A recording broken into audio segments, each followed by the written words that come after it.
네, 요즘 카페나 식당에 들어갈 때 방문 기록을 작성하거나 QR코드를 찍어야 합니다. 특히 이름과 주소, 전화번호까지 기입한 방문 기록지는 누구나 볼 수 있게 공개돼 있습니다.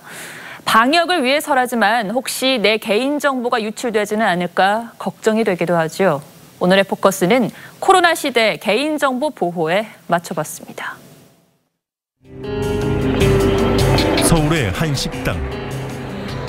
손으로 작성하는 출입 명부에 어디 사는 누가 언제 다녀갔는지 훤히 나와 있습니다. 다른 가게는 아예 입구 바깥쪽에 명부를 펼쳐놓았습니다. 관리하는 사람도 없습니다.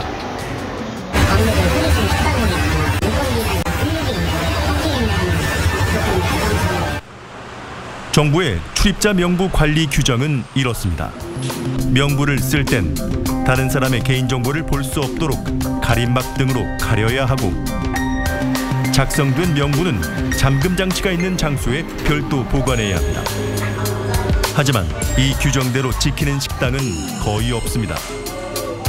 마음만 먹으면 다른 사람의 개인정보를 쉽게 엿볼 수 있는 게 현실입니다.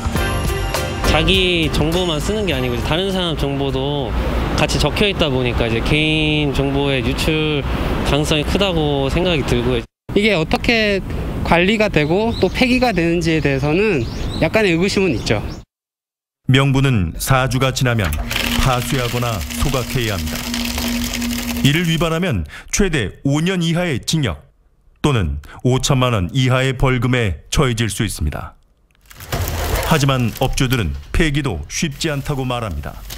사주 보관 후 폐기 이렇게만 돼 있어요. 뭐 폐기를 어떻게 하라 이런 방식은 없어요. 누가 이걸 찢어서라도 버리겠냐 이거든요. 집마다 다 화세기를 해가지고 할 수도 없는 거고 손으로 찢는 데는 또 한계가 있잖아요. 이거.